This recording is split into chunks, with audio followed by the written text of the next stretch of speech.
como él tenía mucha experiencia y yo lo que tenía era conocimiento, no experiencia, yo le contaba el resultado que quería lograr para que entre los dos lo hiciéramos y él se diera cuenta que lo que tenía en mi cabeza teórico funcionaba, pero necesitaba de su práctica para lograrlo.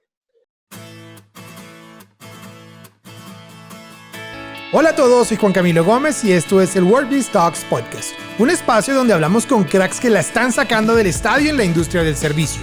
Sus historias son oro puro en términos de conocimiento y de acuerdo o no con sus maneras, lo que no se puede negar es que algo están haciendo y no solo diciendo para cambiar el rumbo de muchas vidas con éxito. Hoy con Juan Manuel Martínez, un emprendedor en serie alrededor del pan. Ha logrado crear un modesto emporio harinero y panadero a través de la pasión y el enfoque en las necesidades y dolores de sus clientes.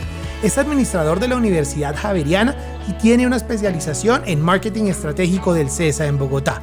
Dirige la organización Más, empresa de su familia que no solo produce y comercializa harinas, sino que también logra impactar socialmente con programas de capacitación a agricultores del trigo en Colombia. Con tecnología y mucho estudio, desarrolló la primera harina 100% bioorgánica en Colombia. Fue gestor del Club del Pan, la comunidad de panadería más grande de Latinoamérica, donde ha formado a miles de panaderos a un muy bajo costo. Juanma también es el fundador de La Artesa, la primera planta de producción de pan artesanal a gran escala. Con sus empresas, ha logrado desarrollar productos exclusivos para clientes como Bimbo, Carulla, Nestlé y muchos más. Durante la pandemia, logró atraer a 30 nuevos clientes en un solo mes, lo que ratifica que el éxito de sus empresas está en el desarrollo de productos y servicios enfocados en el consumidor. Así que preparados y bienvenidos. Esto es el WorkBiz Talks Podcast. ¿Qué más, Juanma? ¿Cómo vas? Muy bien. Qué bacano tenerte acá, hermano. Muchísimas gracias por aceptar la invitación. Es un súper honor para nosotros como WorkBiz tener un súper crack de la industria del servicio con nosotros. Y nada, me quedé cortísimo en la presentación porque hay demasiados logros, hay demasiadas cosas para contar que la verdad en 1 minuto y medio de presentación se queda uno corto. ¿Qué más, Juanma? Aquí listos para hablar y contar un poquito alguna historia. Bueno, súper. Juanma, empecemos y entrémonos en materia. ¿Quién es el personaje? ¿Quién es Juan Manuel? ¿Cómo llega a todo este mundo de la panadería?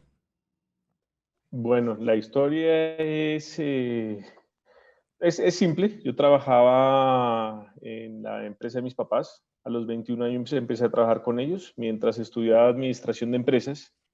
Después de haber salido por la puerta de atrás de una universidad, de una carrera que no logré hacer, empecé a estudiar administración y mientras estudiaba, trabajaba. Trabajaba en el área de producción. En vacaciones estudiaba molinería, viajaba a diferentes países a hacer diferentes cursos. Me apasionaba el hacer harina, el proceso de producción. Y en algún momento, por algún cambio de reglamentación, quitaron un ingrediente de la harina y panificar era más difícil. Okay. Entonces, no entendía por qué la harina que yo hacía a un panadero le funcionaba y al otro no, siendo el mismo lote, la misma producción y yo estando encima de la producción. Empecé a leer y me encontré que no había buenos o malos panaderos, sino no había buenas o malas harinas, sino malos o buenos panaderos. Okay. Y no había harinas malas, sino harinas ideales y no ideales. Y así fue como empecé a meterme en panadería y a estudiar, porque no le puede decir al panadero, usted no sabe. Entonces empecé a leer libros, a hacer cursos virtuales y aprender de diferentes formas, hasta que encontré a mi socio de la panadería y me pegué a él. Viajé a diferentes partes del mundo a hacer seminarios con él, clases de panadería, asesorías, así que en algún momento ya tenía el conocimiento para yo solo hacer mis asesorías, mis clases por otros países. Digamos, ese fue el pequeño resumen de cómo llegué a la panadería. ¿La pasión y el amor por el pan se adopta por la familia o porque muchas veces las empresas familiares, las generaciones siguientes se desentienden completamente de la empresa? ¿Ese amor fue adoptado o fue obligado? ¿Cómo fue la cosa ahí? No, el amor por la panadería fue ser obligado. Es más, mis En mi familia, fuera de mi núcleo familiar, me molestaban por lo panadero, porque era Ok. panadero. Me gané el respeto de panadero cuando empezaron a ver que escribí un libro que fue premiado por el Burman Cookbook Award como mejor libro de panadería. Cuando empecé a dar clases en ferias internacionales, estuve en Las Vegas, en la tercera feria más grande del mundo de panadería, dando charlas. Cuando ya me vieron en ese nivel, digamos, ya me gané el respeto de mi familia y obviamente de ahí pues ya era mucho más sencillo. La panadería fue algo que yo me metí solito y la panadería tiene algo que yo creo que en esta época de pandemia muchos lo están viviendo, es que apasiona. Cuando uno empieza a hacer pan, se apasiona, le gusta, le pique, quiere más y más y más. Claro. Y yo me fui a un nivel profesional, que es realmente es lo que me gusta, la panadería artesanal a nivel profesional. Sí, de eso hablamos ahorita. Volviendo al cuento de la educación, haces administración de empresas en la Javeriana, inmediatamente te vas al CESA a hacer la especialización en mercadeo estratégico o cómo es ese paso. No, estudié administración, terminé administración, trabajé un tiempo y después hice la especialización de mercado estratégico. Ahí, digamos que a lo largo de mi vida laboral, he buscado completar mi formación con los puntos que me hacen falta. Ok. Entonces ahí fue como hice mercado estratégico, hice algo de finanzas, he hecho diplomados en ventas, en HACCP, BPMs, mejor dicho, me he metido en cuanta cosa he podido hacer. Tema de mercadeo digital. Ah, sí, ese lo vamos a ver también. Hay una cosa que no dijimos en la introducción y es el hecho de estuviste en la George Washington University. Sí, En qué momento fue eso? hice finanzas. Eso fue el año antepasado, creo. Ok. Sí, ¿Cuál es la razón hay que por la complementar. cual sientes la necesidad de irte para hacer eso? ¿Por qué? No, más lo completo es por qué estudiar. Ok, Hay algo que tengo claro, es que la ignorancia no es una excusa ok, y uno tiene que saber de todo cuando está al frente de una empresa para poder direccionarla mejor. Eso no significa que yo vaya a hacer todo, pero sí significa que si yo logro entender los conceptos y tengo claro cada una de las operaciones, voy a poder sacarle más el jugo a cada cosa. Entonces, en un tiempo estaba con la educación formal, de hacer especializaciones, diplomados, ahorita estoy haciendo una maestría, pero también he hecho formación no tradicional, que lo hago a través de libros, a través de conferencias, a través de seguir autores para entender cómo funciona cada cosa. Por ejemplo, en este momento estoy investigando mucho de transformación digital. Llevo un proceso ok, de implementación de esa transformación digital en las empresas hace unos años ok, y llegué por casualidad, llegué porque me invitaron a dar una conferencia en panadería y era la panadería y la transformación digital. ok, Entonces, siempre que me invitan a una conferencia o algo que tenga que ver con pan, de cabeza, digo que sí. ok. Así no entienda el tema que me lleven, por ejemplo, la transformación digital. Entonces ahí empecé a ver el tema, me gustó, me di cuenta que era algo que las empresas tienen que adoptar y empecé a estudiarlo. Empecé a leer libros, a seguir autores. Quería hacer como un cursito de esos, hay mucho curso online ahora chévere, Sí, pero ya el tiempo no me daba, entonces hay que leerlo, hay que buscarlo de otra forma. ok. Entonces la formación es muy importante, la formación para mí, el estudio es muy importante y tiene que ir de la mano de la práctica y tiene que jugar un papel donde uno diga 50-50. Súper interesante porque no solamente intentas educarte, sino educar también. Sí, Cómo nace el Club del Pan? ¿Qué es el Club del Pan? Porque según lo que vi, investigamos, se trata mucho de enseñar, ¿no? De transmitir ese sí. conocimiento y de motivar el consumo del pan. A ver, salió porque mi pasión por el pan me llevó a pegarme a quien es hoy en día mi socio en Artesa y mi gran amigo Didier Rosada. Didier es un panadero que está entre los 10 mejores del mundo. Él tiene una, aparte de una panadería en Washington artesanal muy grande, que como dato curioso le vende pan a la Casa Blanca. Él Ok, tiene una empresa de consultoría y hace consultoría a panaderías en el mundo entero, en todos los continentes. Entonces, yo logré acompañarlo un par de años a diferentes países Y ese aprendizaje que tuve con él, y también por varias ciudades de Colombia, ese aprendizaje que tuve con él, esa experiencia de aprender a hacer pan, porque realmente era una experiencia, me llevó a que dije, yo quiero compartirlo y quiero compartirlo de una mejor forma. Y así fue como creando una página web que inicialmente era para compartir conocimiento escrito. Empezó a convertirse en una comunidad y llegó un momento en que se salió de las manos, se volvió gigantesca. Nos visitaban del mundo entero, nos iba muy bien, nos reconocían, eso los seguidores en Facebook, el fanpage subía, o sea, nosotros no regalábamos nada, ni dábamos plata, ni premios, ni nada, y eran al día 1000, 1500, o sea, llegamos a tener 110,000 seguidores. Puro y físico contenido de Eh, valor. Puro contenido de valor, era una cosa muy chévere. Entonces, era parte de ese gusto que también tengo, me gusta enseñar. Tengo dentro de la empresa también ese gusto de que las personas aprendan, que se superen a sí mismas, se reten a sí mismos. Y creo que el estudio es una forma de lograrlo, porque cuando uno empieza a enseñar, se obliga a aprender más. La mejor forma de aprender es enseñar. Entonces, la panadería cogió un amor más grande porque empecé a enseñarle a las personas, empecé a transmitir ese conocimiento que a mí me enseñaron y lo empecé a transmitir de una forma mucho más sencilla. Por mi estructura súper práctica, porque yo nunca he sido buen estudiante, pero sí tengo Yo tampoco. una, una forma práctica de lograr enseñar e implementar las cosas. Entonces, digamos, se unieron y siempre lo he dicho, la mejor forma de aprender es enseñando. Entonces hay que enseñar todo lo que uno sabe y lo que más me gusta a mí es la panadería, pues trato de enseñar. Y Aparte así de fue la, como nació el Club del Pan. y aparte de la teoría que enseñas en la panadería, que pues, me corriges o no, la exactitud en el bakery, en la panadería, es importantísima y tener la teoría clara es muy importante.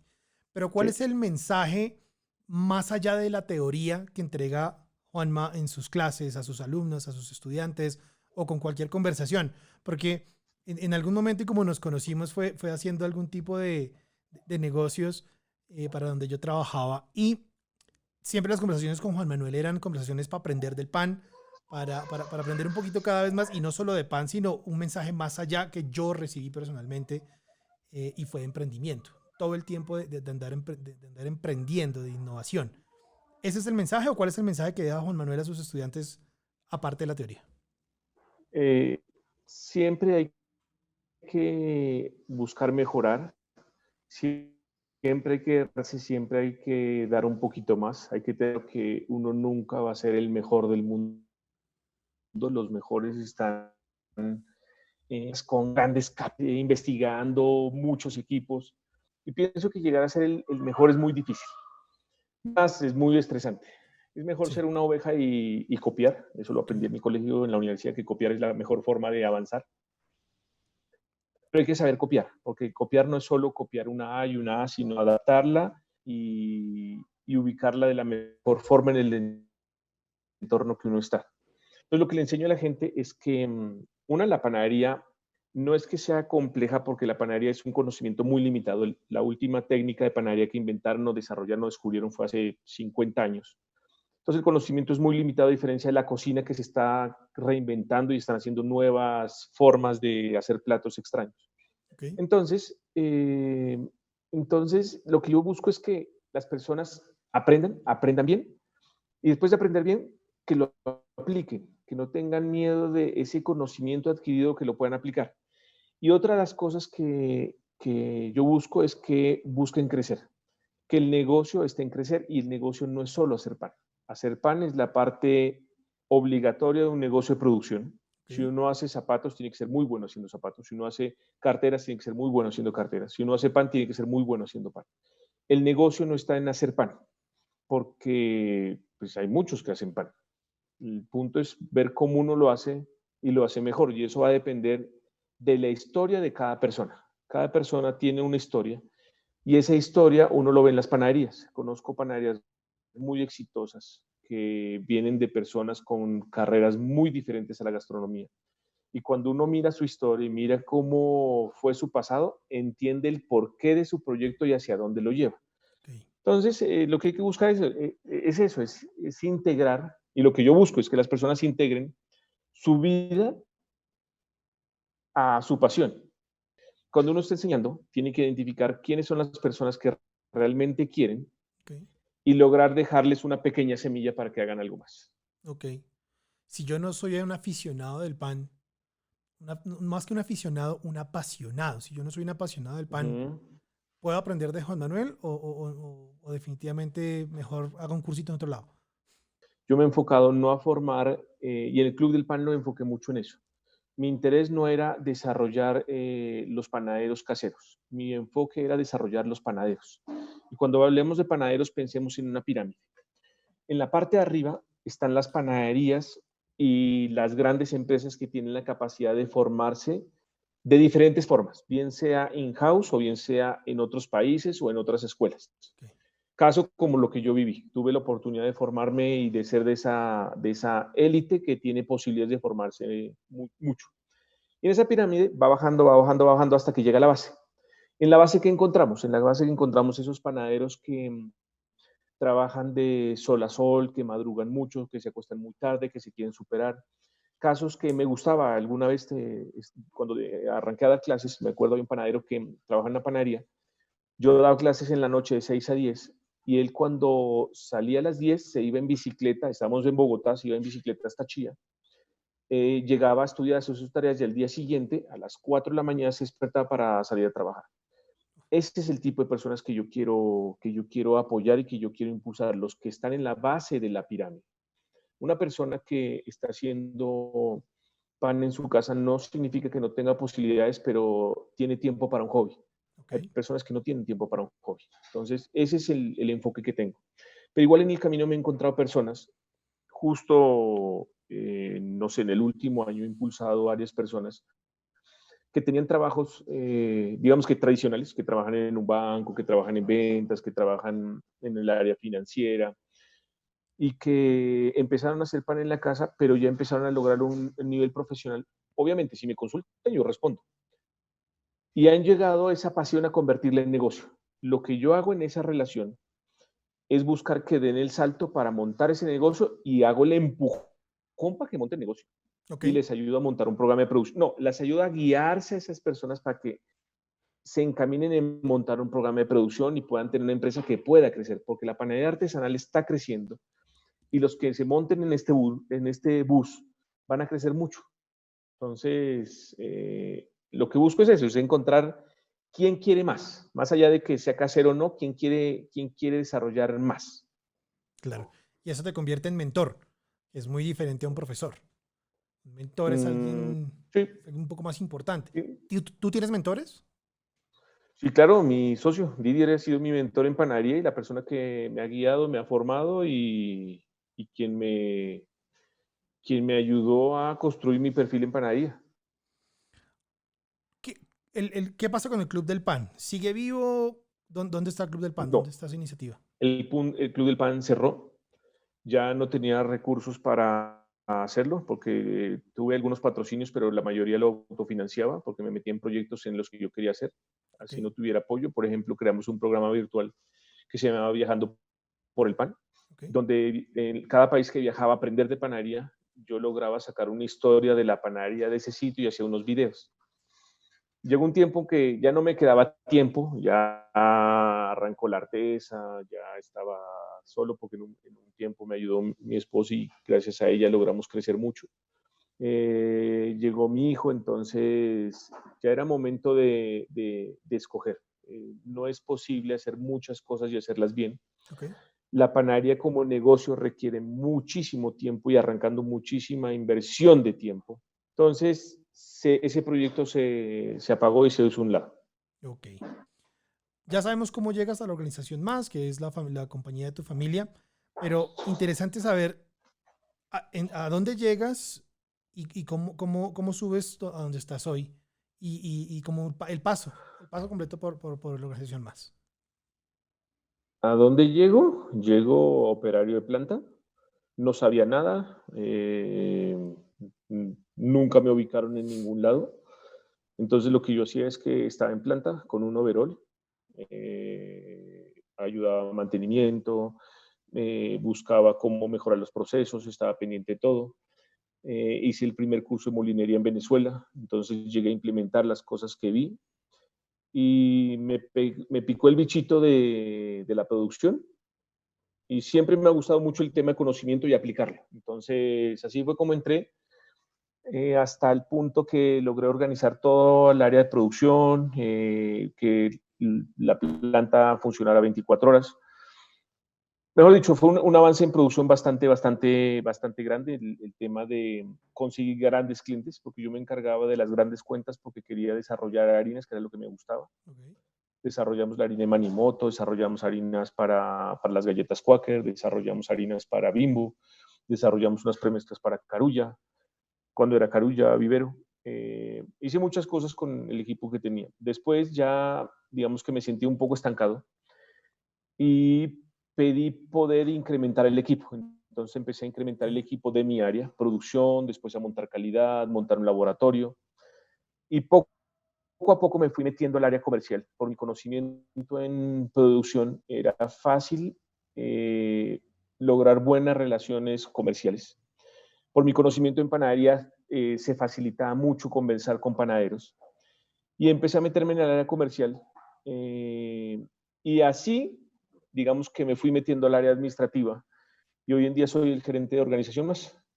Entonces, digamos que he reestructurado toda la organización. Tenemos hoy en día una organización muy moderna, trabajamos de una forma muy organizada, me gustan los procesos. Entonces, digamos que hemos hecho grandes cosas dentro de la empresa que me hacen sentir que el cargo me lo he ganado, que es lo más importante, sentir Sí. que las cosas no son porque eres el dueño ya, sino que son logros que se construyen con equipo y el secreto de cualquier empresa es tener buena gente. Si uno tiene un equipo de fantasía, puede lograr resultados de fantasía. Si uno tiene gente que es cualquier cosa, pues va a lograr resultados de cualquier cosa. Entonces, digamos que se ha hecho un buen trabajo y la posibilidad de haber podido trabajar en diferentes áreas, sobre todo en producción y conocer toda la producción, da la posibilidad de estructurar una buena organización. Eres el ejemplo, eres un ejemplo interesante de cómo uno puede ser intraemprendedor y emprendedor al mismo tiempo, ¿no? Porque Sí, dentro de la empresa donde básicamente entras como un empleado más a conocer desde cero el producto, te empapas mucho y empiezas a subir, a subir, a subir, a subir. ¿Cómo se gana uno esa confianza yo me imagino, de una familia tradicional, de manera, me imagino, de llevar los negocios muy tradicional? ¿Cómo se gana uno esa confianza de esa familia para que le digan, hágale? el primer punto no es convencer a la familia, Ok, sino lograr resultados al interior para ganarse la confianza y el respeto del equipo de trabajo. ok, Cuando yo arranqué a trabajar, el jefe de molino, el molinero, el que operaba el molino, le decía hagamos algo y él no estaba convencido. Yo nunca he sido de imponer, entonces lo que tenía que hacer es como él tenía mucha experiencia y yo lo que tenía era conocimiento, no experiencia, ok. yo le contaba el resultado que quería lograr para que entre los dos lo hiciéramos y él se diera cuenta que lo que tenía en mi cabeza teórico funcionaba, pero necesitaba de su práctica para lograrlo. Entonces la primera parte fue ganarme la confianza y el respeto del equipo y empezar a implementar cosas que no conocía. Después, otra cosa que hice, que digamos fue una estrategia que funcionaba, era meterme en el negocio a profundidad, Ujú. donde conocían, me iba a ir mal. Si yo me metí en los terrenos que ellos no eran fuertes, tenía mejores posibilidades de ser exitoso. Entonces, eso fue lo que hice, escogí a mis batallas. Y después, con el tiempo, fui mejorando mi ejército y me fui metiendo en nuevas áreas y Sí. eso ayudó que se aceptaran nuevos proyectos y si esos nuevos proyectos funcionaban y generaban valor, es mucho más fácil seguir escalando.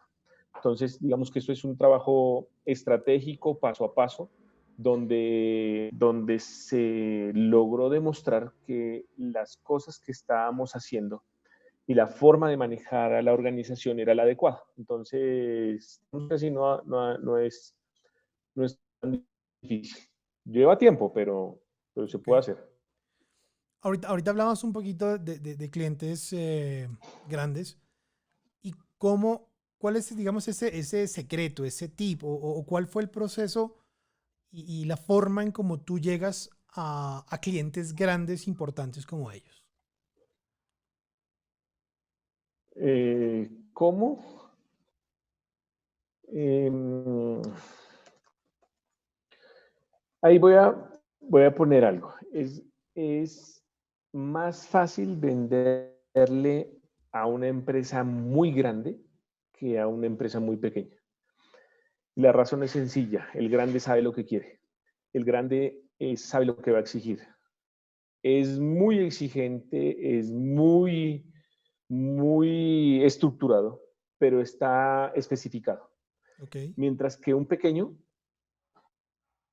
no tiene muy claro lo que quiere, no está tan bien estructurado y eso puede llevar a que sea difícil la relación. Por eso cuando uno ve el equipo comercial para atender el canal tradicional de panaderías es un equipo gigantesco. Cuando yo lo comparo con el equipo para atender a empresas como Bimbo, PepsiCo, Nestlé, es un equipo más pequeño, pero más especializado. Ok. Entonces, ya después de que uno tiene el contacto y está. Y la otra es que la técnica que yo utilizaba es que entraba por las pequeñas cosas. No entraba por los productos grandes, sino por las pequeñas cosas. Buscaba generar confianza y en el momento de los problemas meterme, porque ahí es cuando uno se gana el valor. Y después es ya empezar a ofrecer eh, más que productos, ideas que solucionen los dolores del día a día. Ok. Entonces, si uno encuentra un dolor y lo logra solucionar de una forma que genere valor, ese es el camino y de ahí en adelante la relación va creciendo. Cuando hablas de entrar con las cosas pequeñitas, es difícil entender qué cosas pequeñitas podría tener un Bimbo o un Carulla. Eh, por ejemplo, Bimbo, la harina es una materia prima principal. El germen de trigo no. Ok. Y nosotros producimos germen de trigo y harina. El germen de Ok. trigo es nada, es muy poquito lo que se vende. Entonces, cuando uno tiene un germen de trigo y lo vende a este tipo de empresas y uno hace todo lo que ellos piden y cumple todo lo que ellos piden, pues es fácil estar adentro. Y ya cuando uno está adentro, ya es parte del club. Ok. El punto es que en algún momento van a necesitar la harina por alguna emergencia, porque todas las empresas tienen emergencias. Sí. Entonces nosotros lo que hacemos es que aprovechamos las emergencias para hacernos notar. Estoy escribiendo como la enseñanza y la pongo como algo de entre a los grandes desde lo chiquito, Claro, básicamente. es que a veces es normal que las grandes empresas van detrás de la carne Claro. y desaprovechan pequeñas cosas. Entonces hay que aprender que todos los clientes tienen puntos por donde uno pudiera entrar sin necesidad de luchar tanto. Entonces lo más importante en una relación es entrar. Es como, no sé, al momento de buscar una novia, lo primero es que lo miren. Uno no va por el beso, uno va por la mirada. Entonces, en la empresa es lo mismo. Lo importante es que me miren. Mm. Después de que me miren, que me inviten a la casa. Si me dejan en el jardín o me dejan en el garaje, no me importa. Ok. La cosa es estar dentro de la casa. Una cosa es estar dentro de la casa, otra cosa es estar afuera de la casa. Ya es diferente que la materia prima está en la sala o en el cuarto principal haciendo visita y el que es la materia prima no principal está por ahí atrás. Pero lo que tienen estas empresas grandes es que no meten proveedores por meter proveedores. Como la operación es tan compleja, pues el registro de un proveedor es complicadísimo. Entonces, si uno entra por algo pequeñito, lo registra con ese pequeñito y después sumarle productos es muy fácil. Ya uno tiene que ver es cómo hace para escalar, para hablar, para mirar. Y siempre he sido una persona que me gusta buscar soluciones y ofrecer más. Entonces, eso hizo que las personas de compras me buscaran para buscar soluciones que ellos necesitaban. Y los últimos, que no sé, 5 años, las personas de compras estaban buscando mucho producto nuevo, mucha cosa nueva. Y nosotros nos Ok, metíamos mucho en ese tipo de novedades. ok. El trigo orgánico es muy poquito lo que vendemos, es un proyecto muy pequeño, pero nos da un reconocimiento muy grande. Ok. Entonces uno puede ganarse el respeto de grandes empresas haciendo cosas pequeñas extraordinarias. Y eso funciona en todas las empresas porque en la Artesa hacemos lo mismo. Ahorita pasamos a la artesa, que hay unos temas bien chéveres con la artesa. El crecimiento, uno puede leer de lo que estás hablando, que el crecimiento tú lo planteas como una evolución por pasos, no un crecimiento Sí. agigantado de un solo totazo, sino por pasos, ¿cierto? En el emprendimiento hay esa clase de dos crecimientos. O sea, un crecimiento inicial enorme por el impacto que llega Ujú. a tener tu producto, o puedes irte por un impacto, por un crecimiento mucho más paulatino, pero más seguro. Si es así o no es así. O esperar también No, el puede tema ser es, peligroso. yo llegué a una empresa que era muy vieja, muy vieja, y yo quería llegar a grandes clientes, pero quería llegar a grandes clientes porque era más fácil venderle a uno y que el tema de cartera fuera seguro. Ok. Entonces, nos tomó 10 años modernizar la planta, automatizar la planta y ponerla de talla mundial. Entonces, aprendí que el crecer no requiere de inversiones gigantescas, monumentales de inmediato, sino que uno puede hacer un plan de trabajo donde, para resumirlo de esta forma, planear, hacer dibujitos, hacer planos y soñar no cuesta nada. Entonces, con los viajes que yo había hecho, los cursos que había hecho, las plantas que había conocido en el mundo, yo puse el estándar donde quería llegar. Yo quiero este estándar acá. El estándar de planta, entonces quiero un molino que se parece a un molino que conocí en Suiza que maneja Nestlé. Espectacular. Yo quiero una planta como esas. Digo, quiero llegar allá. Obviamente, si yo lo pienso, llegar allá en un año, la inversión es tan grande que me desanimo. Entonces dije, voy a llegar allá. ¿Cuándo? No me importa cuándo, voy a llegar allá. Ok. Y cada año hacíamos inversiones que agregaran valor al cliente y nos acercaran a ese camino. Yo ya sabía hasta dónde quería llegar. Entonces, 10 años después, cuando yo lo vi hacia atrás, me di cuenta que llegamos al punto donde quería llegar. Obviamente nos falta para estar en ese nivel, porque es un nivel gigante, o sea, pero el concepto está. Nuestra planta está completamente automatizada. Tenemos mucho control en todas las operaciones. Y es el concepto de lo que yo vi. Entonces, eh, muchas de las cosas que hemos hecho han sido de esa forma, ver tendencias en el mundo, lo que hacen otras empresas, lo copio y lo adapto a mi realidad de país y a mi realidad de tamaño de empresa. Pero eso nos ha permitido competir en ligas que no todos pueden competir y hemos logrado ganarnos una posición que nos permite competir en esas ligas sin ser la empresa molinera más grande del país. Yo lo veo de esta manera. No confundir la adaptación de todos esos sueños y de todos esos procesos o empresas a la tropicalización. Porque aquí tendemos muchísimo a tropicalizar los conceptos y es donde los matamos completamente. Porque, Eh, ¿cierto? y hay que tener mucho cuidado con eso, Es un porque balance que hay que tener entre la tropicalización y la adaptación de conceptos para mejorar eh, calidades. totalmente, totalmente, hay que saber copiar y hay que saber adaptar. Lo primero, yo a mi equipo le exijo mucho, yo exijo unos resultados donde les digo, si lo pueden hacer en Suiza, nosotros lo podemos hacer acá. Si ellos haya una máquina, la desbaratan porque está a 2 milímetros corrida, aquí hacemos lo mismo. Claro. Al principio costó, pero hoy en día ya todos saben que se puede y que soy una persona que me gusta el estándar alto y que saben que todos lo podemos lograr. Si yo quiero el estándar alto, ellos buscan ese estándar alto. Si no encuentran el camino, me dicen para yo ayudar a construir ese camino. Y el ayudar a construir ese camino es que uno puede recurrir a personas externas que le ayuden a construir ese camino. No necesariamente tiene que estar el gurú dentro de la empresa o el que se las sabe todas, sino una persona que pueda aprender. Y yo busco personas que puedan enseñarnos a hacer las cosas y nos den todos los recursos para hacerlo y entreno a mi equipo de esa forma. En una grabación pasada de un podcast pasado, Federico Trujillo decía que el gurú, cuando una empresa, un restaurante o como se llame, un emprendimiento, vive del gurú y del nombre, la empresa, o sea, hay como una obligación de los dos personajes, la empresa y el gurú, a siempre estar unidos y nunca se puede ir uno del otro. Y es muy interesante porque también lo haces caer tú en cuenta. O sea, si no hay un gurú, no hay nada, hay un equipo completo que multidisciplinario que llega a metas. Estábamos hablando del crecimiento. Cuando tú hablabas de inversiones, ¿cómo fondearon ese crecimiento ustedes? ¿Cuál fue el tipo de financiamiento que utilizaron para el crecimiento?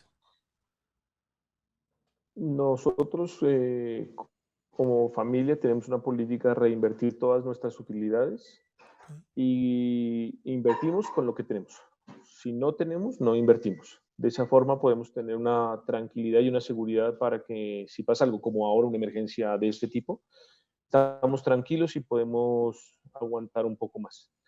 Eso me ha enseñado a mí a no nada ni hacer cosas que no estén al alcance nuestro, sino pensar como grande con presupuesto de pequeño. Y uno se vuelve creativo. Ok, hablemos un poquitito de Nariño, de Pasto y de Bogotá. ¿Cómo se relaciona, cómo es la relación esta entre Nariño, los cultivos, todo esto? Bueno, entonces, nosotros arrancamos, o mis papás arrancaron la empresa molinera en Pasto. Okay. En 1990 compraron un molino. Ellos tenían, era un granero que distribuía arroz, harina, margarina, azúcar. Hubo la oportunidad de comprar un molino, compraron un molino sin saber nada, o sea, eso sí, locos. Ahí me metí en la historia porque mi papá dice que convenció a mi mamá diciéndole que vea, esta es la oportunidad de comprar una empresa que va a servir para nuestro hijo. Okay. Entonces, esa fue la forma como la convenció. Y empezaron a entrar. Nosotros en 1996 compramos la planta acá. Yo empecé a trabajar en el 99, si no me falla la memoria, en 1999. Okay. Y en algún momento Carrefour, cuando llegó a Colombia, ellos querían un pan diferente. En ese pan diferente, el jefe de panadería, un francés, quería hacer pan orgánico, que lo tenían en Francia. Entonces, como siempre, me apasionan las cosas nuevas y a mi papá también le gusta, a mi papá le gusta mucho el tema campo. Y a mí me gustaban las cosas nuevas. Yo viajé a Francia a conocer cómo era el proyecto de Carrefour y dije, arranquemos esta vaina, hagámosle. Y el hagámosle es que nos metimos y lo hicimos. ¿Por qué Pasto? ¿O por qué Nariño? Porque en Nariño, la empresa nuestra es en Nariño, tenemos mucha cercanía con muchos agricultores porque comprábamos trigo nacional y porque queríamos apoyar la zona donde nosotros nacimos, de donde nosotros somos. Okay. Boyacá o Cundinamarca, que también son regiones trigueras, tienen a Bogotá muy cerca, tienen mucho capital, tienen muchas oportunidades, en Nariño no. Entonces, esas fueron las razones por las que dijimos, si la vamos a jugar, juguémosla por Nariño, está un poco más lejos, pero nos necesitan más a nosotros allá que acá. Y esa fue la razón por la que iniciamos el proyecto allá. Y cuando hablas de jugársela por Nariño, es tangiblemente cómo se la jugaron por Nariño. ¿Cómo nos la jugamos por Nariño? Arrancamos con un proyecto donde nos comprometimos a comprar todas las cosechas, independiente que si tuviéramos mercado o no. Nosotros nos certificamos en el 2004, Carrefour en esa época se certificó en el 2010, del 2004 al 2010 compramos las cosechas a pérdida. En el 2011 Carrefour dejó la certificación, nosotros seguimos comprando. Y ese es el día donde seguimos comprando ese trigo, donde seguimos desarrollando campesinos y hasta el año pasado es un proyecto que empezó a generar dinero. Ok. O sea, más de Entonces, 15 años para que generara dinero. sí, O sea, entonces era un tema de campo, de apoyémoslo, porque si nosotros no lo hacemos, nadie los va a hacer. Y hay zonas donde es trigo o trigo. Entonces, okay. cuando uno va a esos campos, mira las familias, mira cómo una familia en menos de una hectárea viven con una cosecha al año y uno llega a la casa y le brindan todo, dice, no, esta gente merece algo más. Entonces, ahí está, digamos, una pequeña apuesta. Es algo que nosotros nunca lo comunicamos, nunca lo mostramos al mundo. Lo empezamos a comunicar ahora cuando ya es un proyecto donde ya se puede vender y hemos hecho, ya digamos que está creciendo de una forma chévere, ya la gente cree en Colombia, la gente cree en lo nuestro. Y hay otro proyecto cerca a Bogotá, en Boyacá, que compite con el nuestro y me pone muy contento porque muestra que el camino sí es por ahí. O sea, sí hay que impulsar un poquito más el tema colombiano, teniendo en cuenta que es más barato traer una tonelada desde Vancouver hasta Bogotá que de Tunja a Bogotá. ¿Cómo? O ¿Cómo es sea, eso posible? sí. O sea, ¿Por qué como dato pasa eso? curioso, en Canadá una finca tiene promedio 4.000 hectáreas. En Colombia, en Nariño, una tierra de un agricultor es de menos de 1 hectárea por familia. Para cosechar 1.000 hectáreas en Canadá se necesita una persona. Para cosechar en Nariño 1 hectárea se necesitan 10 personas.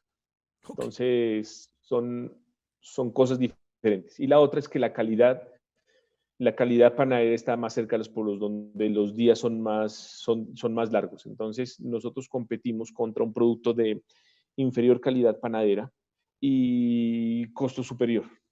Entonces, por eso es que ha sido tan difícil comercializado y que crezca. Hoy en día, el valor agregado de que sea colombiano, que sea orgánico, que sea de zonas campesinas, ya pesa. Hace 10 años a nadie le importaba. Solo era negocio, era precio.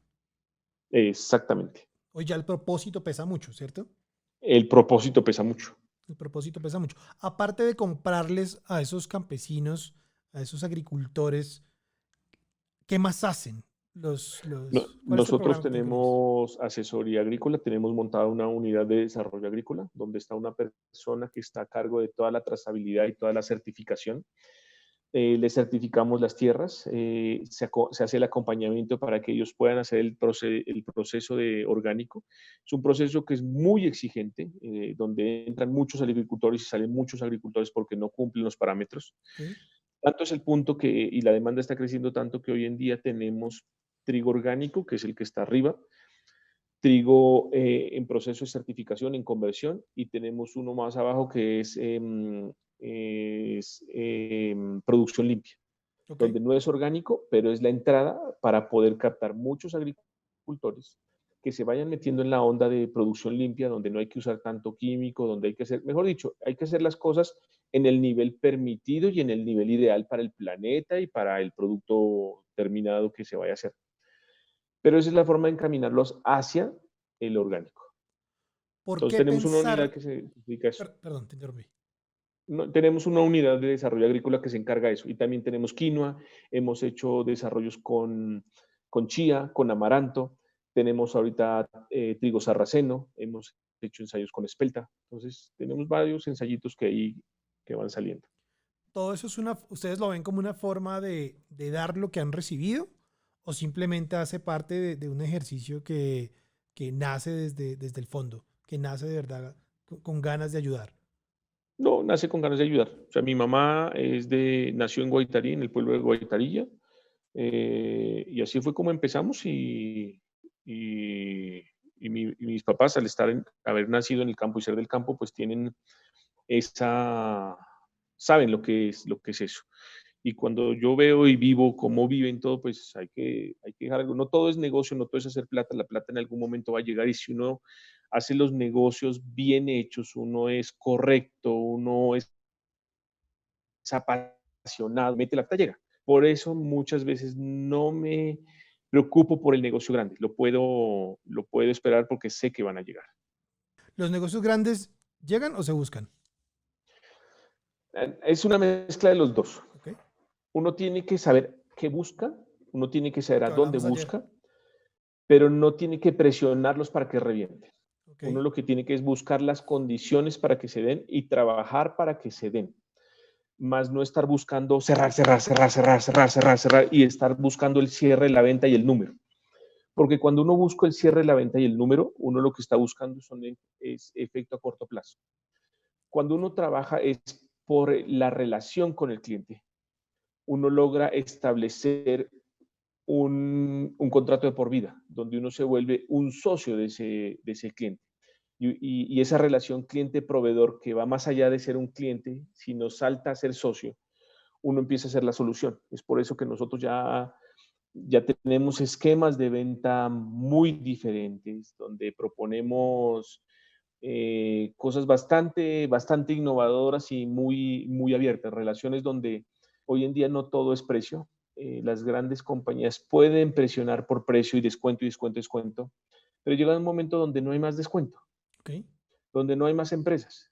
Entonces yo aprendí con los grandes que si uno busca una relación a largo plazo, pero buscando beneficio mutuo, se puede crecer. Y nadie le va a abrir la casa y meterlo al cuarto principal y a la alcoba principal si no tiene confianza. Si De uno está acuerdo. buscando entrar de uno al cuarto principal, lo que va a lograr es que lo dejen entrar, pero con desconfianza y dicen nunca más porque este man lo que venía era a robar. De Mientras acuerdo. que si uno se da el tiempo para entrar primero al antejardín o al andén, después pasar a la puerta principal, sentarle en la sala, pasar a la cocina, ir etapa por etapa, garantiza que la relación sea más a largo plazo. Y es como una relación de amigos, es tal cual, funciona igualito. Y lo viví en carne propia con ustedes. Juanma, hablemos de la Arteza. A ver, ¿qué quieres saber de la artesa? No, ¿cómo nace la Arteza? ¿De dónde viene la idea? ¿Cómo empieza ¿Cómo ese nace proceso? Artesa? Artesa nace por, primero, en organización más, adquirí el amor, o ahí inició el amor por el pan, fue la entrada, pero después con ese mundo que conocí con Didier de panadería, me antojé a tener una panadería y decía, yo quiero tener una panadería. En algún momento, es más, yo ya había tenido una panadería antes que había cerrado. Monté otra panadería después con mi papá que no funcionó. Y después, saliendo de una clase con Didier, que estábamos dando una clase en Agua Blanca, en Cali, en Fundación Carvajal, él me dijo, Colombia está como estaba Estados Unidos hace 10 años cuando yo llegué a Estados Unidos. Este es el momento de montar panadería. Yo le dije, ¿por qué no montamos? Y ahí empezamos a construir nuestro plan de negocios, escribir nuestro plan de negocios.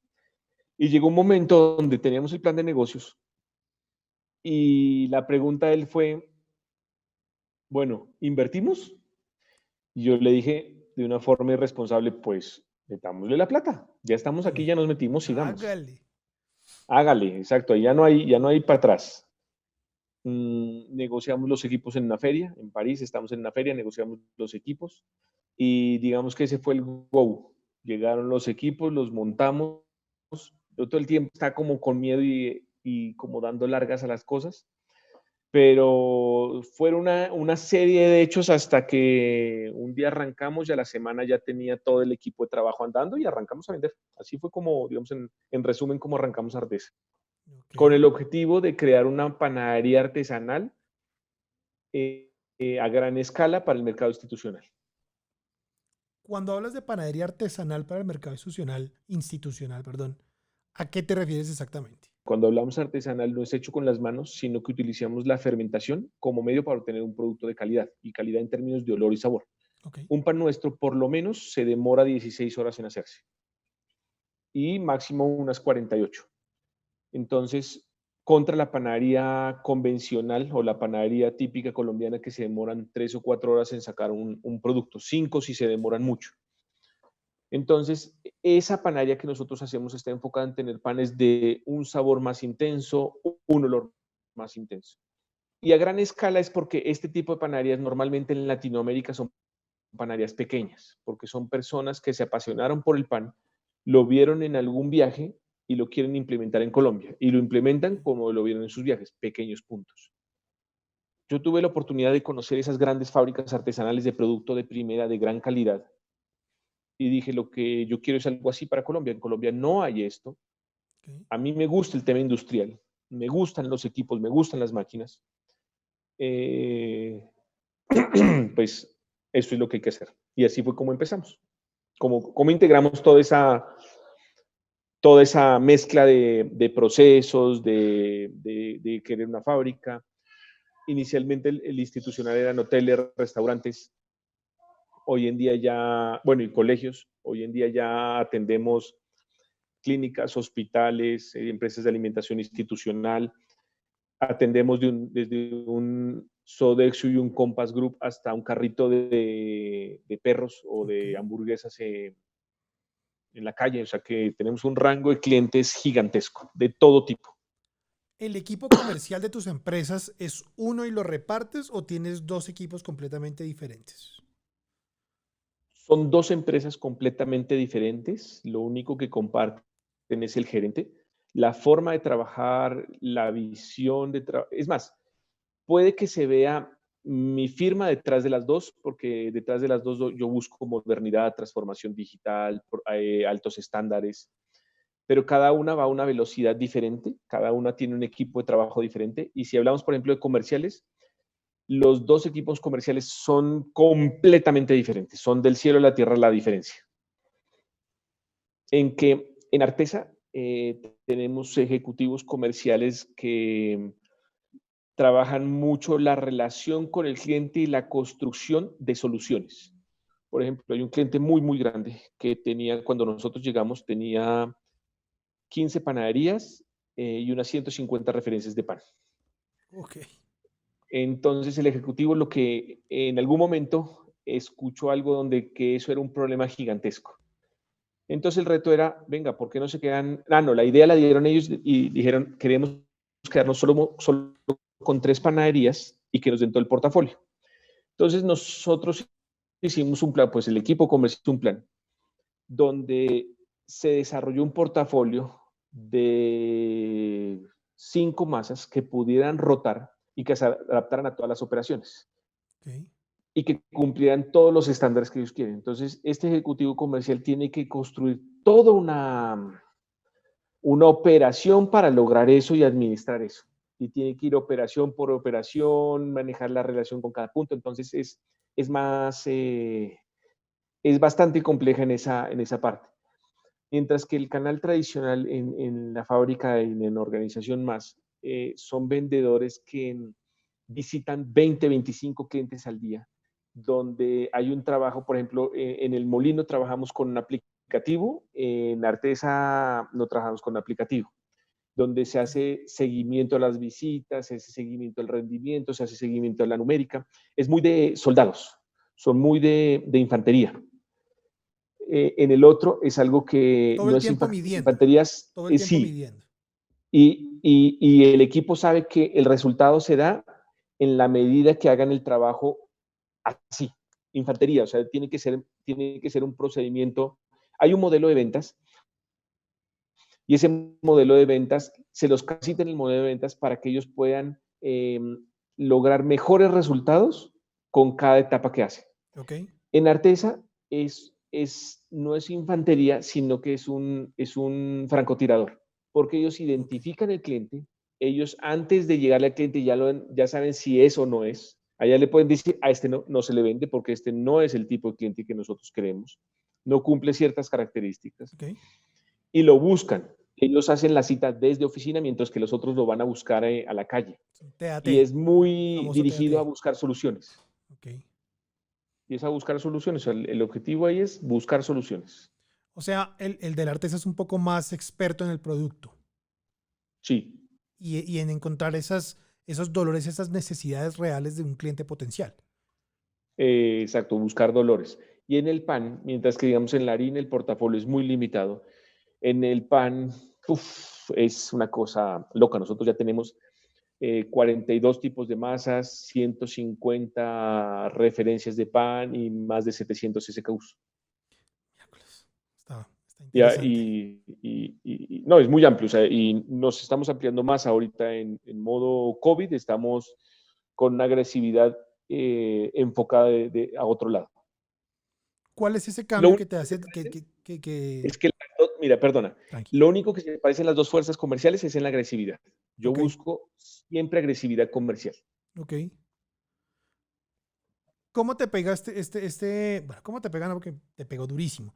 Básicamente me estabas contando que antes vendías 40 toneladas antes de COVID, después de COVID bajaste más o menos a 15 o 20, lo cual no es una sorpresa para nadie porque a todos nos ha pegado durísimo. Pero ¿cómo tienes planes post-COVID? ¿Cómo vives el COVID? ¿Cómo vives esta coyuntura? ¿Es el día a día o te sentaste ya a planear? ¿Cómo hace eso Juan Manuel y sus empresas? Bueno, entonces, lo primero es, hay que vivir el día a día. La primera etapa fue una etapa donde hay que recogerse bastante y hay que ser agresivos a mantener el barco a flote. Entonces, estaba la decisión de si seguíamos operando o no. Artesa y en el corazón estaba. Nosotros hemos trabajado todos los días, nuestro negocio es hornear pan fresco y entregar todos los días. Era una decisión fuerte. Entonces, gracias a los negocios que teníamos en ese momento, unos clínicas y hospitales, la decisión fue, nosotros tenemos que seguir haciendo pan porque tenemos que alimentar a los pacientes, tenemos que ser parte de la solución. Obviamente el miedo nos quería llevar a cerrar. Gracias a, digamos, a esa obligación con las clínicas dijimos sigamos y adaptamos el equipo para poder trabajar. Tocó, para no sacar gente, lo que hicimos fue trabajar 3 días a la semana, un solo turno y digamos que hacer 2 turnos y no mezclarlos para poder ser más eficientes. Okay. Después fue no, hicimos un estudio de cuál era la situación de los clientes que teníamos, medir cuánta plata era la que íbamos a perder, porque en esta situación hay que ser realista y hay una cartera que se va a perder porque hay negocios que se van a quebrar. Medir ese impacto para saber cuánto se pierde, eso es muy importante. Segundo, medir el flujo de caja para determinar cuánta plata vamos a necesitar para poder seguir operando. Cuando uno ya define un valor que va a perder, hay que dejar de llorar por eso, porque lo importante no es llorar por el pasado, sino prepararse para el presente y el nuevo futuro. Entonces, en ese nuevo futuro, a resetear al gerente comercial y decirle, venga, nuestras perspectivas de crecimiento se apagan aquí, vamos a pensar día a día, no sabemos cuánto vamos a vender. Lo cierto es que, para que tengan una idea, nosotros nunca hemos dejado de crecer desde que arrancamos, menos del 50% en ventas. Teniendo en cuenta que hay años que duplicamos ventas, hay años que crecimos el 80%, el año pasado crecimos al 65%, si no me falla la memoria, el antepasado al 85%. Este año teníamos un crecimiento también más o menos del 50%. Entonces, lo primero, olvídese eso. Este es un nuevo negocio. Hoy un negocio se define un nuevo buen cliente. El buen cliente de esta época es del 40% del tamaño de pre-COVID. Entonces, ya cuando uno tiene claro cuánto se va a perder, cuánto necesita para operar en las nuevas condiciones, cuál es el tipo de cliente bueno y qué nuevos mercados hay para atender. Uno ya lo que hace es que reorienta y organiza un nuevo negocio. Es una de las cosas que le comunicaba y le decía, cuando uno está empezando una empresa, uno dice, compra el horno, compra las mesas, compra todo y saca la plata. Nosotros hoy en día, ¿qué necesitamos? Plata para arrancar un negocio, pero no necesitamos equipos. Tenemos equipos y tenemos unos fierros para producir, pero una barbaridad, porque acabamos de ampliar la planta. O sea, este año terminamos de ampliar la planta en el primer trimestre. Tenemos los fierros. Entonces, metámosle la plata a armar un nuevo negocio. Entonces, el nuevo negocio era que el B2B ya funciona, el institucional ya funciona, lo vamos a mantener y vamos a ser agresivos con los vendedores. No se va ninguno, pero empiecen a cambiar la forma. Hay que vender por teléfono, hay que vender por Zoom, hay que vender por alguna forma. Busquen clientes. Omnicanal, y convertirse completamente omnicanal. Exacto. Entonces, en ese institucional se consiguieron 30 clientes nuevos, hicieron un récord consiguiendo clientes, una vaina brutal, o sea, una cosa brutal. Abrieron nuevos sitios, empezamos a atender clientes en sitios donde no íbamos en Bogotá. Y empezamos a crecer de una forma diferente. No al mismo volumen de ventas en plata, pero nuestra numérica empezó a crecer. Entonces, eso está bien, eso es el nuevo negocio. Lo segundo, bueno, ahora sí, vamos a abrir, toca abrir domicilios. Entonces, ¿cómo vamos a abrir los domicilios? Hay que tener en cuenta que Artesa es una empresa que tira a lo grande, no podemos arrancar con los domicilios donde entregamos una sola vez a la semana y mándanos tu pedido por WhatsApp y yo te atiendo personalmente y vamos que vamos a hacer. No, pero espérame un segundo, porque de todo lo que hemos hablado, ustedes son un B2B. Claro, pero aquí había que cambiar y voltear la arepa y meternos a B2C. Ya estábamos en retail y en retail nos metimos hace unos años a regañadientes porque no era algo que queríamos, pero fue tanto el acoso de los supermercados, de unos supermercados, que decimos, pues tirar el pan en esos Avíseme y supermercados. Sí, aplaudo. literal, lo Avíseme tirábamos el cuando vaya pan. a aplaudir. No teníamos ni impulsadoras ni nada, sino que después de un año de ese experimento de tirar el pan, dijimos, oiga, si esto se vende sin ningún esfuerzo comercial, sin tirarlo, sin impulsadora, sin tener una cam, sin nada, imagínense qué tal hiciéramos un esfuercito, Claro. decía el gerente comercial. Y dijimos, pues hagamos un esfuercito y nos metimos. Y era el 10% de nuestras ventas era retail. Cuando pasa COVID, el retail toma importancia y las ventas de retail se disparan. Entre el retail y las clínicas eran lo que nos mantenían a flote. Y eran lo que, después de que las ventas se bajaron al 25%, logramos hacerlas crecer con ese nuevo institucional, lo que queda más, un nuevo institucional, más las ventas de retail, llevarlas casi al 50% o al 50% de las ventas. Entonces dijimos, tenemos que seguir creciendo porque nuestra dinámica es siempre crecer y siempre vender más. Entonces, la nueva empresa se resetea, hay que llegar a otra forma, hay que ampliar el B2C porque el B2C es el que se está moviendo. Entonces, retail se refuerza, la vendedora o la CAM de retail tiene que salir a buscar más clientes, tiene que salir a ver qué más hace. Y empezamos a buscar cómo llegar al consumidor final. Es así donde empezamos a montar centros de distribución. Okay. La próxima semana completamos nuestro tercer centro de distribución para ¿Geográficamente empezar a ubicados vender por o...? plataformas. No, están en el norte. La idea es lograr montar otros 3 más, completar 6. Queremos llegar a toda Bogotá y estamos montando todo nuestro plan. ¿Sobre Lo que decía, agregadores nosotros no o podíamos con una llegar a operación decir propia? con agregadores. Okay. Con agregadores, pero también estamos pensando en montar propios, porque la idea es estar por toda Bogotá. Okay. Entonces, ya estamos en plataformas, ya estamos en iFood, ya estamos en domicilios.com, estamos en Uber Eats. Bueno, en domicilios.com se está cerrando esta semana unos detalles para que nos entreguen las tabletas la próxima semana. Okay. Estamos entrando en Rappi. Rappi se demora un poco para la operación, pero digamos a final de mes tenemos que estar también en Rappi. Okay. Y arrancamos una campaña para poder promover nuestros panes para consumidor final, con un portafolio chévere para consumidor final. Y ahí es donde vamos. Entonces, digamos que ya tenemos los 2 canales montados de B2B y B2C. El B2B ya está montado y organizado. El B2C lo estamos organizando y lo estamos organizando con los fierros y el impulso que caracteriza Arteza. Ya tenemos una vendedora ubicada para manejar ese canal y para lograr sacarle el jugo y responder como responde Arteza. Entonces, en eso es lo que vamos. Ahora sí, omnicanalidad por completo y transformando más cosas también al interior de la Arteza para mejorar el tema de eficiencia. Yo te puedo resumir eso rápidamente en una conversación que tuve con también un super crack de todo este mundo del retail y de hospitalidad, que se llama Fernando Casas.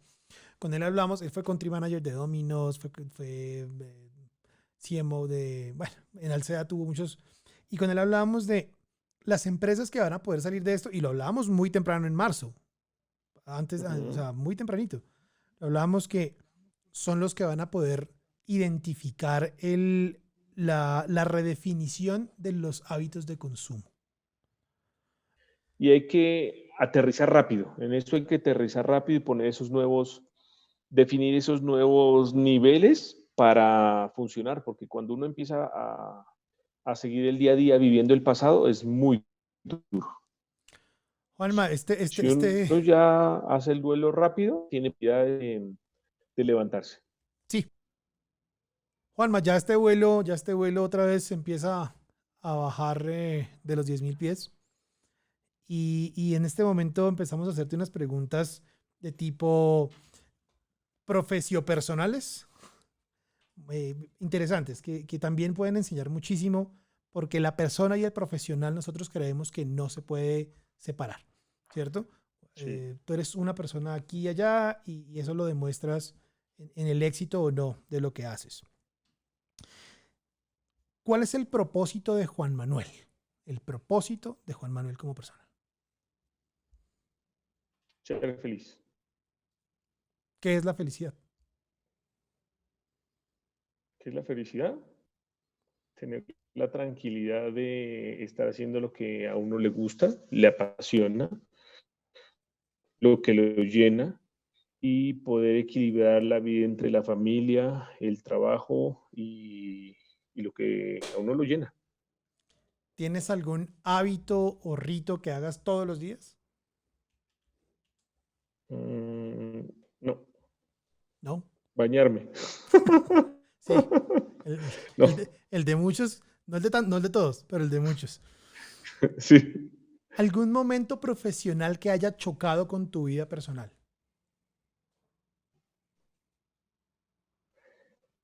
Que haya chocado. No, como todos, hay momentos de dificultad, pero que sí que haya chocado algo, no. Yo creo que las cosas que me han marcado es llegar a momentos donde me siento estancado y hay necesidad de redireccionar lo que uno está haciendo. Sí me ha pasado en ocasiones y ahí es donde me pongo a pensar qué hago, qué hago, qué hago, qué hago, por dónde disparo, por dónde me muevo para lograr dinamizar no solo el negocio, sino también es importante dinamizar lo que uno está haciendo, para que lo que uno está haciendo sienta que sí está agregando valor al entorno en el que uno se mueve. Nosotros en WorkBiz, nuestro propósito es crear experiencias en las personas que trabajan en las empresas para que impacten directamente en el servicio que tienen. Y obviamente la consecuencia es productividad. Para eso nos Ujú. concentramos en tres cualidades que debe tener una persona que trabaje en servicio. La primera es cierto tipo de personalidad. La segunda es comunicación asertiva. Y la tercera se va hacia todo el lado de la percepción. Nosotros creemos que ese es el perfil que debe tener una persona que debe desarrollar o tener una persona que quiera trabajar en servicio. ¿Cuál es el perfil de una persona que trabaje al lado de Juan Manuel? ¿Cuál es el perfil que trabaja en la persona que trabaje conmigo? Lo más importante para mí es que tenga capacidad. ¿Y la capacidad qué significa? Yo creo mucho, eh, cuando entrevisto a una persona, yo no veo su hoja de vida en términos de educación y experiencia laboral. Eso ya lo habrá hecho alguien más antes.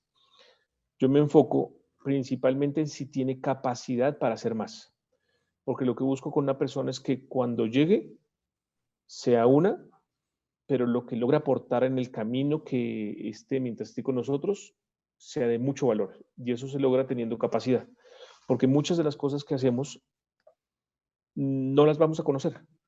Puede que antes alguien sentaba a una secretaria y sabía lo que iban a hacer y cuáles iban a ser sus funciones. Pero yo veo, por ejemplo, el equipo en Artesa.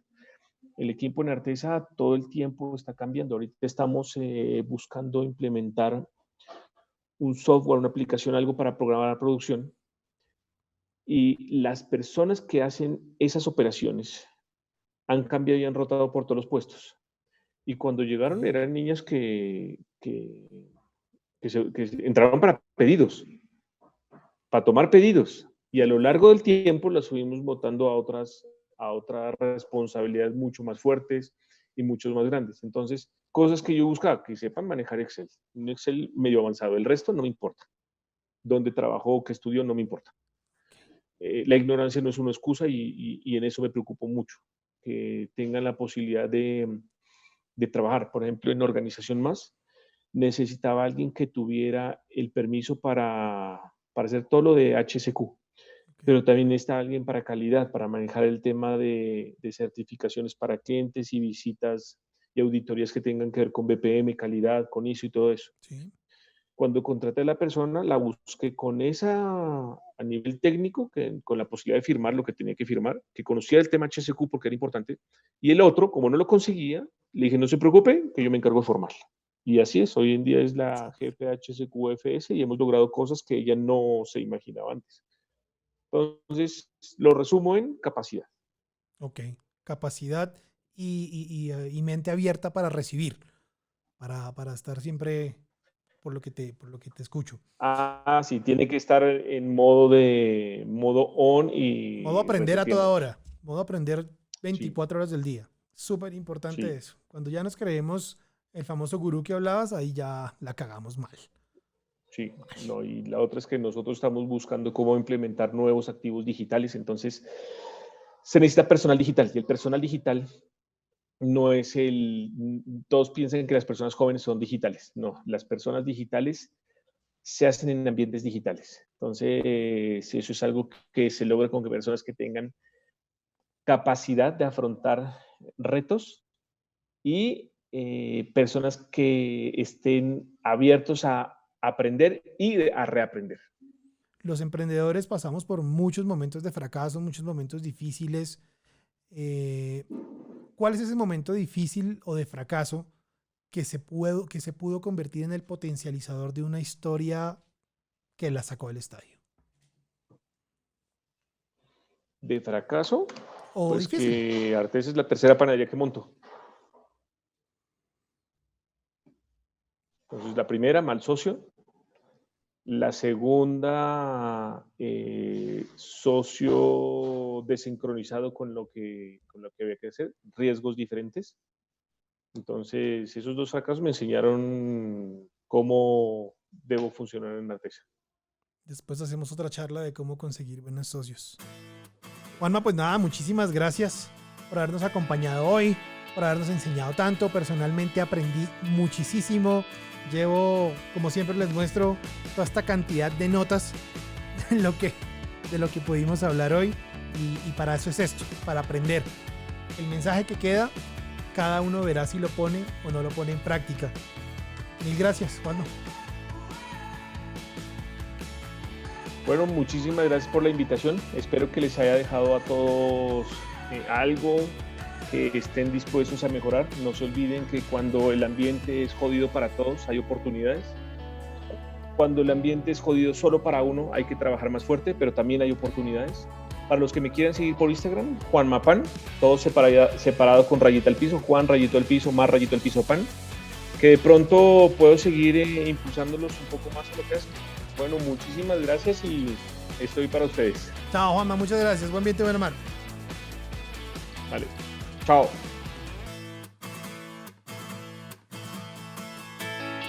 Mil gracias por acompañarnos hasta el final. No se olviden que cada martes lanzaremos episodios nuevos llenos de valor, porque nos encantaría ser parte del éxito de todos ustedes. ¿Para qué? Para que también tengan muchísimas historias que contar. Si quieren contactarnos, escriban a talks@workpiece.com. Eso es talks@workpiece.com. O también pueden seguirnos en Instagram y Facebook como @workpiececo. Sería de gran apoyo y además van a poder ver contenido de mucho interés que les va a ayudar a ser mejor en lo que hacen. Una vez más, muchísimas gracias y esto fue el Workpiece Talks Podcast.